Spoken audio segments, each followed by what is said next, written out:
Bismillahirrahmanirrahim. Assalamualaikum warahmatullahi wabarakatuh. Perkenalkan, nama saya Restiani dengan stambuk F1C1-19018, jurusan Kimia, Fakultas Matematika dan Ilmu Pengetahuan Alam, Universitas Haluoleo Kendari. Pada kesempatan kali ini, saya akan memaparkan materi yang berjudul Buffer dalam tubuh, karbohidrat, protein, dan asam amino, serta struktur sel dan fungsinya. Adapun tujuan dari dibuatnya tugas ini adalah untuk memenuhi tugas ujian tengah semester mata kuliah Biokimia 1. Pertama yang akan saya paparkan yaitu buffer dalam tubuh.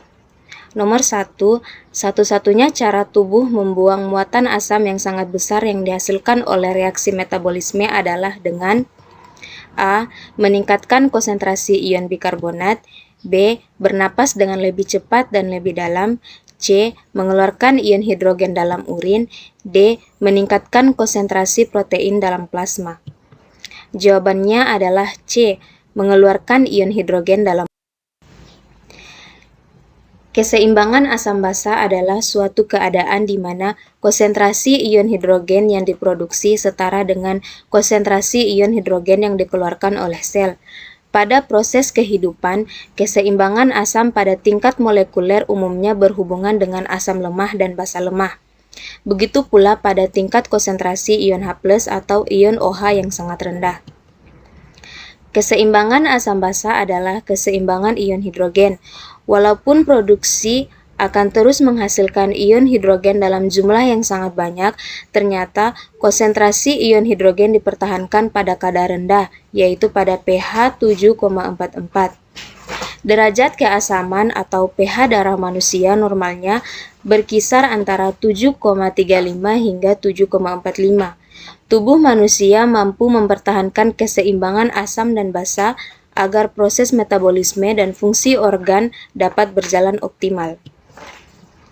Keseimbangan asam basa dalam tubuh manusia diatur oleh dua sistem organ, yaitu paru dan ginjal.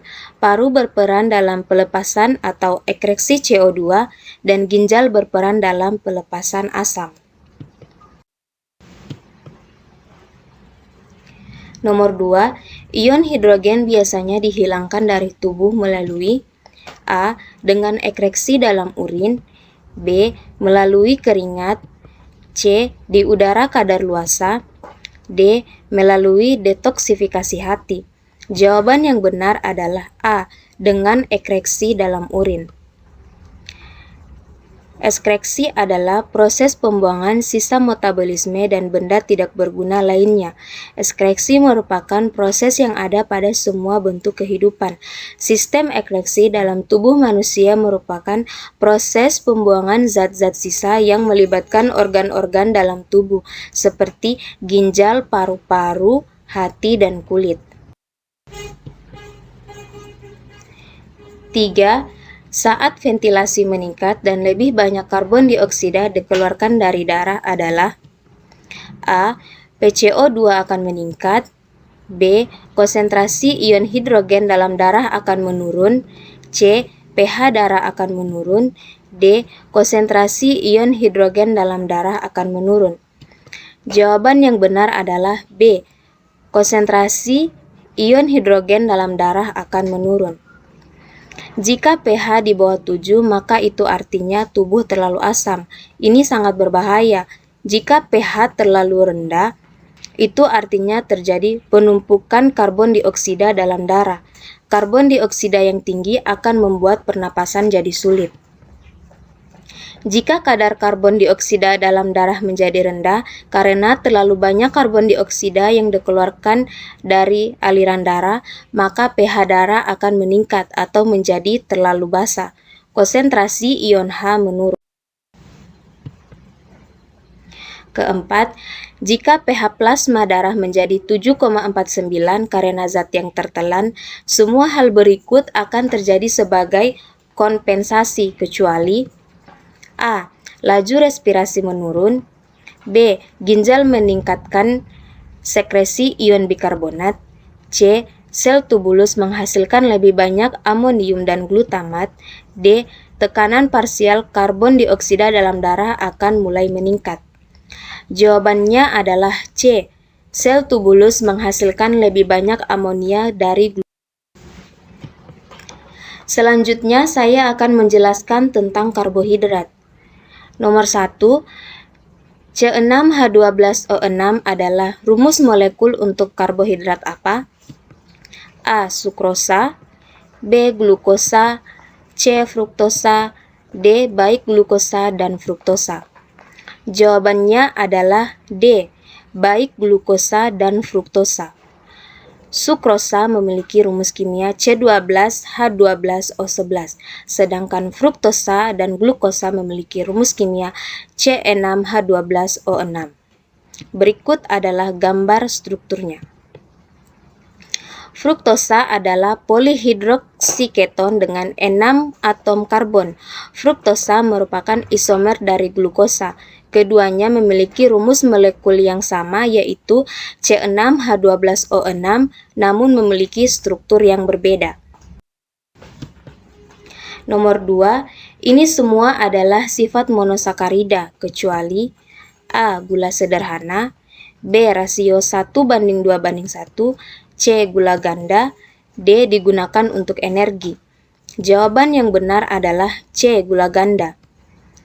Monosakarida adalah senyawa karbohidrat dalam bentuk gula yang paling sederhana, berfungsi sebagai sumber utama energi, dibentuk oleh atom C, H, dan O dalam rasio 1:2:1 masing-masing. Monosakarida adalah karbohidrat yang terdiri dari satu molekul gula. Nomor 3, ini semua adalah sifat disakarida, kecuali A. Terdiri dari 2 gula, B. Sukrosa, C. Monosakarida bergabung dengan sintesis dehidrasi, D. Rasio 1:2:1. Jawaban yang benar adalah D. Rasio 1:2:1. Dua monosakarida yang bergabung disebut disakarida. Contohnya, sukrosa yang terbuat dari glukosa dan fruktosa. Disakarida terbentuk ketika dua monosakarida bergabung dan satu molekul air dilepaskan, suatu proses yang dikenal sebagai reaksi dehidrasi. Disakarida adalah karbohidrat yang terdiri dari dua molekul gula. Keempat, apa dua kelompok yang dikeluarkan dari monosakarida untuk membentuk disakarida atau polisakarida? A. Air dan oksigen, B. Gugus hidrogen dan hidroksil, C. Karbon dan hidrogen, D. Air dan karbon. Jawabannya adalah B. Gugus hidrogen dan hidroksil. Disakarida terbentuk ketika dua monosakarida bergabung bersama dan sebuah molekul air dihilangkan. Nomor 8, gula yang ditemukan dalam DNA adalah A. Ksilosa, B. Ribose, C. Deoksiribose, D. Ribolusa. Jawaban yang benar adalah C. Deoksiribosa. Deoksiribosa adalah salah satu perbedaan utama DNA dan RNA. Terlihat dari gula penyusunnya, yakni gula 2-detoksiribosa pada DNA digantikan oleh gula ribosa pada RNA. Deoksiribosa atau lebih tepatnya 2-detoksiribosa adalah monosakarida dengan rumus kimia C5H10O4, serta gula ini terdapat dalam DNA pada tubuh manusia. Berikut adalah gambar DNA manusia yang terdapat deoksiribosa. Yang kelima, rumus umum monosakarida adalah A. CnH2nOn, B. 2NH2nOn, C. CnH2nO2n, D. CnH2nO2n. Jawabannya adalah A. CnH2nOn. Monosakarida mempunyai rumus kimia umum yaitu CxH2OY. 6. Gula aldosa. A.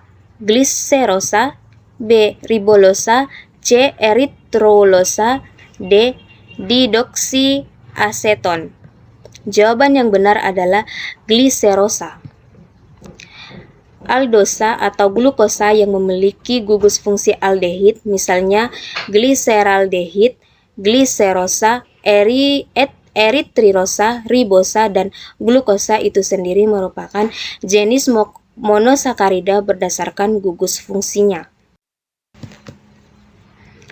Ketujuh, jumlah isomer glukosa adalah A2, B4, C8, D16. Jawaban yang benar adalah D16.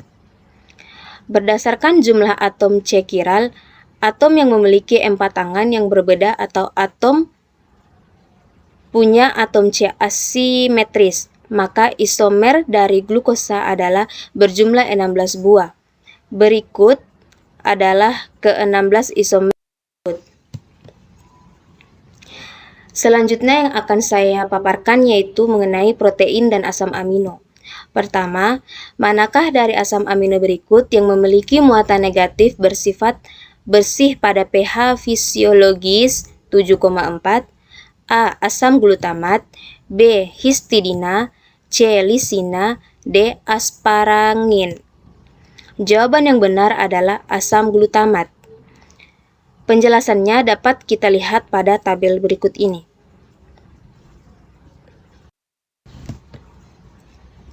Nomor 2, pernyataan manakah yang tidak benar tentang rantai samping asam amino? A. Mereka asam dengan rantai R. B. Bisa bersifat asam atau basa. C. Bisa netral atau kutub. D. Selalu bermuatan dan ada di semua asam amino. Jawaban yang benar adalah D. Selalu bermuatan dan ada di semua asam amino. Rantai samping asam amino yang terhubung ke karbon alfa spesifik untuk setiap asam amino dan bertanggung jawab untuk menentukan muatan dan polaritas kimia dari asam amino. Rantai samping asam amino juga bertanggung jawab untuk banyak interaksi yang mengarah pada pelipatan protein yang tepat dan fungsinya. Ketiga, mengapa pKa merupakan properti penting suatu senyawa? A. Ini adalah pH di mana suatu senyawa larut. B. Ini adalah kemampuan suatu senyawa untuk melepaskan proton ke dalam larutan. C. Ini hanya penting untuk senyawa anorganik. D. Itu hanya penting di lingkungan asam. Jawaban yang benar adalah B. Ini adalah kemampuan suatu senyawa untuk melepaskan proton ke dalam larutan. Konstanta disosiasi untuk asam merupakan konsekuensi langsung dari termodinamika yang mendasari reaksi disosiasi. Dalam organisme hidup, asam basa, hemostatis, dan enzim tergantung dari nilai pKa dari banyak asam dan basa yang hadir di dalam sela dan dalam tubuh manusia. 4. Mengenai polipeptida, pernyataan mana yang salah? A. Banyak peptida yang bergabung bersama membentuk polipeptida. B. Protein mengandung ribuan ikatan peptida. C. Seringkali membentuk unit yang kaku dan planar. D. Dapat membentuk konfigurasi dalam jumlah yang tidak terbatas. Jawaban yang benar adalah D. Dapat membentuk konfigurasi dalam jumlah yang tidak terbatas. Polipeptida merupakan polimer yang tersusun dari beberapa peptida hasil pengikat gugus karboksil dengan gugus amino. Nomor 5, pernyataan manakah yang tidak cocok? A. Struktur kuaterner berhubungan dengan struktur linear dasar suatu protein. B. Struktur primer berkaitan dengan struktur linear dasar suatu protein. C. Struktur sekunder berkaitan dengan bentuk heliks protein. D. Struktur tersier adalah tingkat lipatan protein yang lebih tinggi. Jawaban yang benar adalah A. Struktur kuaterner berhubungan dengan struktur linear dasar suatu. Selanjutnya adalah saya akan menjelaskan tentang struktur sel dan fungsinya. Organel ini berfungsi dalam respirasi sel, lisosom, retikulum endoplasma, mitokondria, aparatus biologi. Jawaban yang benar adalah C, mitokondria. Fungsi utama lisosom adalah untuk pencernaan intrasel. Materi yang dicerna oleh lisosom dapat berasal dari luar sel atau dari dalam sel itu sendiri. Fungsi retikulum endoplasma yakni sebagai alat transplantasi zat pada sel dan menghasilkan atau melakukan sintesis protein yang dibutuhkan sel. RE kasar akan ditempeli ribosom, maka fungsi yang berkaitan untuk sintesis protein, sedangkan retikulum endoplasma halus berfungsi untuk sintetis lemak, metabolisme karbohidrat, dan detoksi racun. Berperan aktif dalam pengolah protein atau hasil sintesis oleh retikulum endoplasma. 2. Materi genetik tergandung di dalam titik-titik sel. A. Ribosom, B. Sitoplasma, C. Nukleus, D. Nukleus. Yang benar adalah C. Nukleus. Nukleus ialah inti sel yang dapat ditemukan pada sel eukariotik. Pada organel ini terkandung sebagian besar dari materi genetik sel dan membentuknya menjadi molekul DNA linear panjang serta membentuk kromosom dengan beragam jenis protein yang ada. 3. Titik-titik mengontrol apa yang masuk dan keluar sel. A. Mitokondria, B. Badan Golgi, C. Inti, dan D. Membran sel. Yang benar adalah membran sel. Membran sel akan penting untuk mengatur isi sel karena semua bahan yang keluar masuk harus melalui membran ini. Fungsi membran sel juga penting untuk mencegah masuknya zat-zat yang dapat merugikan sel serta memudahkannya memasuknya zat-zat yang berguna bagi sel, serta untuk menjadi media komunikasi antara satu lingkungan dalam sel dengan luar sel. Yang keempat, struktur mana yang secara langsung bertanggung jawab atas pembentukan protein dalam sel? A. Ribosom, C. Lisosom, D. Vakuola, D. Centriole. Jawaban yang benar adalah A. Ribosom. Ribosom adalah organel ukuran kecil dan padat yang terdapat dalam sel dan berperan sebagai tempat sintesis protein. Ribosom terdapat dalam sitoplasma dan melekat pada membran retikulum endoplasma ketika berlangsungnya proses sintesis protein.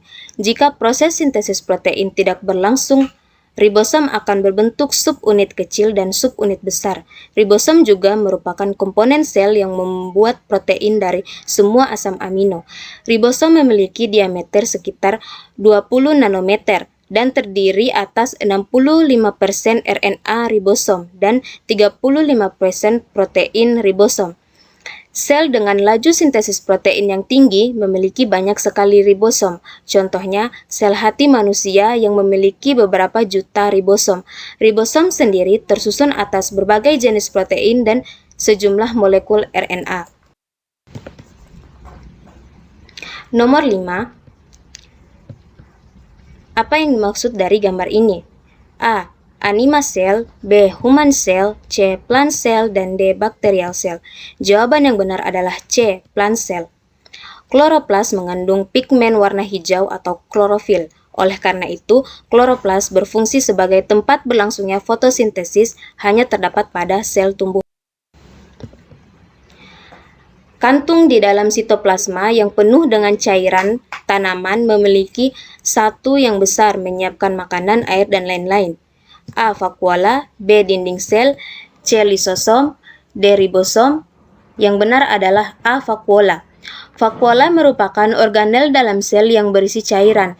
Tumbuhan memiliki vakuola yang berfungsi sebagai pembentukan tekanan Turgor sel, tempat penyimpanan bahan tertentu, tempat sampah, dan tempat degradasi organel lain. Sel hewan juga memiliki vakuola, namun dengan ukuran yang jauh lebih kecil dari vakuola sel tumbuhan.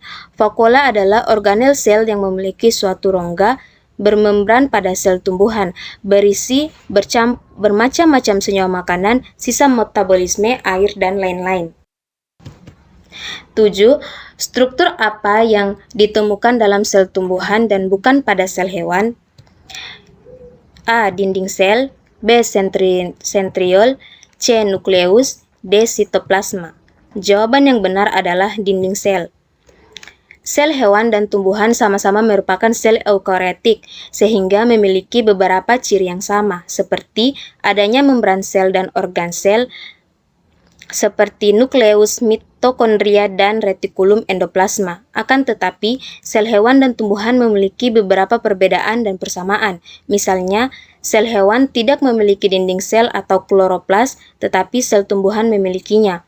Sel hewan sebagian besar berbentuk bulat dan tidak beraturan, sedangkan sel tumbuhan memiliki bentuk persegi panjang dan tetap.